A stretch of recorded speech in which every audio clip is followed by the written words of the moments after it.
1846 में व्हेल की खोज दुनिया भर में एक महत्वपूर्ण उद्योग बन गई थी। यह उद्योग अमेरिकी अर्थव्यवस्था में प्रमुख सेक्टर बन गया था, जिससे लोग आसानी से 1 सीरोर तक कमाई कर सकते थे। लेकिन थोड़ी देर बाद सप्लाई में कमी आने लगी और कुछ लोगों को ऐसा लगने लगा कि शायद यह व्यापार उन्हें आगे बढ़ने के लिए ठीक नहीं था।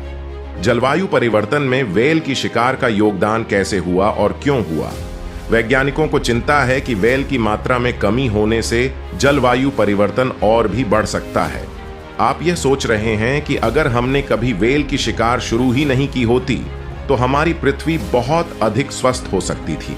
अगर हम व्हेल की आबादी को उनके शिकार से पहले की तरह बनाए रख पाते तो हर साल हम वातावरण से करीब 1,60,000 टन कार्बन की छूट कर सकते थे। लेकिन आखिर कोई एक प्रजाति पूरी धरती के लिए इतनी अहम कैसे हो सकती है? यदि हम पीछे मुड़कर देखें तो स्पष्ट है कि व्हेल की शिकार एक लाभकारी व्यापार था। व्हेल के मांस से लोगों को खाना मिलता था, उनके तेल से मशीनों को चलाया जा सकता था और आंतों से कई उपयोगी चीजें बनाई जा सकती थी। इस उद्योग से बहुत लाभ होता था, इसलिए 1986 में इस पर प्रतिबंध लगने से लोगों को बहुत बड़ा झटका लगा होगा। कुछ नेताओं का मानना था कि व्हेल का शिकार इंसानों के लिए उपयोगी था, क्योंकि व्हेल की कमी से छोटी मछलियों का उपभोग बढ़ना पड़ता था। लेकिन जैसे जैसे हमने व्हेल की मारी, छोटी मछलियों की संख्या में भी कमी आने लगी। व्हेल एक शिकारी जानवर होने के साथ साथ एक खाद्य श्रृंखला के शीर्ष पर होने का गर्व है। जब हम इस खाद्य श्रृंखला का शीर्ष हटा देते हैं तो यह ट्रैफिक कैस्केड नामक प्रक्रिया को बढ़ावा देता है, यानी नीचे तक का पूरा इकोसिस्टम गड्ढा जाता है। व्हेल केवल छोटी मछलियों को खाती ही नहीं, बल्कि यह उन मछलियों की संख्या बढ़ाने में भी एक अहम किरदार निभाती है। इस संदर्भ में महत्वपूर्ण है कि व्हेल के मल में आयरन और नाइट्रोजन जैसे महत्वपूर्ण पोषक तत्व होते हैं, जो पानी में पनपने वाले पौधों को पोषण प्रदान करते हैं और इन पौधों से ही छोटी मछलियों को आहार मिलता है।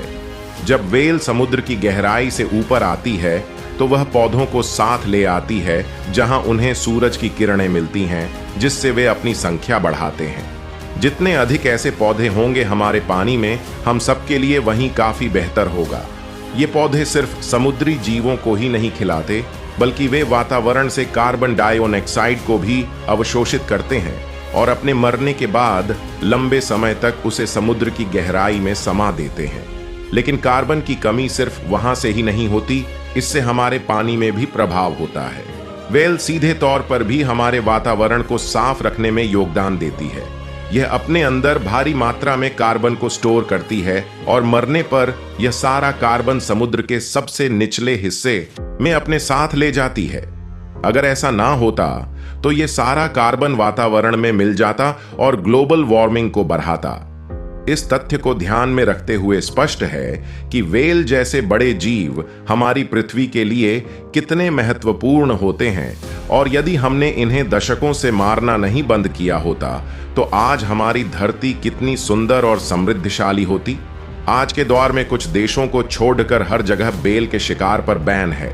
विशेषज्ञों के मुताबिक व्हेल की रक्षा के प्रयासों के बावजूद भी इस दिशा में साल 2100 तक उनकी आबादी का अनुमानित 50% भी उनके शिकार से पहले की आबादी तक पहुंचने में नहीं सकेगा। आजकल हम सभी जानते हैं कि व्हेल जैसी महत्वपूर्ण प्रजातियों की संरक्षण आवश्यकता बहुत ही आवश्यक हो गई है। इनके महत्वपूर्ण योगदानों के बावजूद उनकी आबादी खतरे में है और विशेषज्ञों के अनुसार इसी राह में साल 2100 तक उनकी आबादी का 85% भी नष्ट होने की आशंका है। व्हेल की महत्वपूर्ण भूमिका और इनके संरक्षण की जरूरत को समझते हुए हमें इनकी रक्षा के प्रति सजग और संवेदनशील होना आवश्यक है। विश्व स्तर पर उचित कदम उठाकर व्हेल जैसी महत्वपूर्ण प्रजातियों को संरक्षित करने की हमारी सामूहिक जिम्मेदारी है। इस संकटकालीन परिस्थिति में हमारा सहयोग उनकी संरक्षण की मुहिम में महत्वपूर्ण साबित हो सकता है और हमारी पृथ्वी की सुरक्षा और समृद्धि के लिए इससे बेहतर कुछ नहीं हो सकता। इसलिए इन प्राणियों की संरक्षण की दिशा में हमारे सभी कदम सहयोगी और समर्थक होने चाहिए। यह न केवल हमारे पर्यावरण की संतुलन बनाए रखने में मदद करेगा, बल्कि हमारे भविष्य की सुरक्षा के लिए भी आवश्यक है। आइए हम सभी मिलकर इन महत्वपूर्ण प्रजातियों की संरक्षण में अपना योगदान दें और इस पृथ्वी को हरित, स्वस्थ और समृद्ध बनाने की मुहिम में हिस्सा बने। यदि आपको हमारा वीडियो पसंद आया हो तो हमें YouTube और Facebook पर फॉलो करें।